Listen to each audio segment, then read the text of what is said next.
Hi guys, welcome to Abi Bibla. Our today's episode is about how to make an introduction.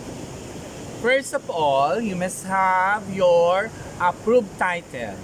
Yes, it is approved title. Once you have your approved title, you can now continue on researching of some literature. Of course, you have to read a lot of books before creating your introduction. Then, if you already have some information about your title, you can now create your introduction. Of course, you cannot make your introduction without any further information or data that is within your title. You have to look into on the variables. You check all the variables within your title and then you can have your introduction first. Of course, I will give you some tips on creating your introduction. So what are the tips or what would be the introduction look like? Our introduction will be divided into three parts. The first part is the introductory paragraph. The second part is the body paragraph. The third part is the ending paragraph. So what is this all about? The introductory paragraph, of course, you must create a very good introductory.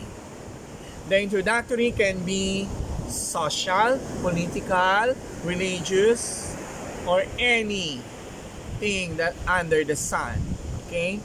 So what do I mean? It will be, the introduction would be something to do with the researcher's point of view. And with regards on the title. If your title is something to do with politics, you must start with the politics.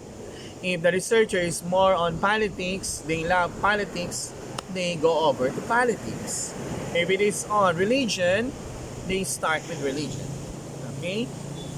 So, for example, if your topic is about food, you have to start with the Genesis. Okay? So, the creation of God. The creation of food. Diba? So, you start with the food. You start with Genesis. You end up with the apple. The most popular apple. Okay? So, of course, we started with Genesis. Everything started with Genesis. Okay? Then, if it is politics, and then your topic is about food, so that's very irrelevant, no? You don't need to put politics on food. Okay? But of course, if your target is about politics and then you are on food, you have to make twist on it. Okay? You have to do something about it to connect food and politics. Okay? Then if you are on welding, so you can start with metal. Okay, the introduction will be something to do with metal. And then going with your variables. Okay? So you end with your variables. If your topic is about beauty care, you start continuing beauty care. Okay? Cosmetics. The materials. So you start with the different materials in cosmetics. Then going to the materials that will be included in your study. The different materials that you're going to need should be explained in that one. You must have all the ingredients or materials first, the basic materials going to your main materials of the study. And then, you must have, if you are on fashion apparel, you can also start with Genesis. You can start with the thread. Or you can start with the silk. Diba? With the silk. And then, so after the introduction, of course, you say introduction, introductory paragraph, it should be smooth. Okay? You have to, the main target of the introduction is to attract the readers. Your main target on the introduction is to attract the readers to continue reading your title, your research. Okay? That's your main target. You attract the readers. Because once the readers is not being attracted to your introduction, automatically, they are not going to read your research. So, it would be the attraction. Okay? Introductory paragraph of the introduction is somehow is the main role of it is to attract readers. Okay? You have to use layman's language. You say layman's language, it should be common. All of the terms that you're going to use there is common. Everybody have to know what is within your research.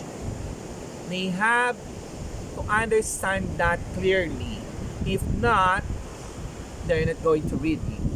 And of course, there should be an harmony and synchronization of the introductory paragraph. Okay? And now, let's go to the body paragraph. In the body paragraph, you have to define the different variables that is within your title. Okay? That's why the introduction must or should be congruent to your title. So if this is your title, this is your introduction, they have somehow connection. The variables in the title will be discussed on the introduction. If not, of course, there will be a puzzle in your reader's idea. What is this all about? What is the variable all about? Okay? You have to define all the variables in your title. The next one is the ending paragraph. You say ending paragraph, you must explain the reason. Why is it that you're pursuing your research? What would be the following benefits that will be gathered from your research? How is it going to compete with another research that is present around? Why is it that it is necessary to invent or to create this kind of research? What is the main goal of your research? What is your mission and vision in creating your research? Okay? So that is something to do with the introduction. Again, we should have the three elements or parts of your introduction. Introductory paragraph, body paragraph, and ending paragraph. Do you have any question, guys? If you have a question in writing your introduction, please feel free to drop your question on our chat box or comment box. And I'm going to read all your questions and answer it in another video. Okay? And by the way, if you are my student, please don't forget to write your surname, section, and some questions that would be necessary for your research. Okay, don't hesitate to ask questions. Feel free to ask questions. I'm here to help you. Okay, bye-bye for now. And if you have if you like our video, please don't forget to subscribe and share. Okay, bye-bye for now.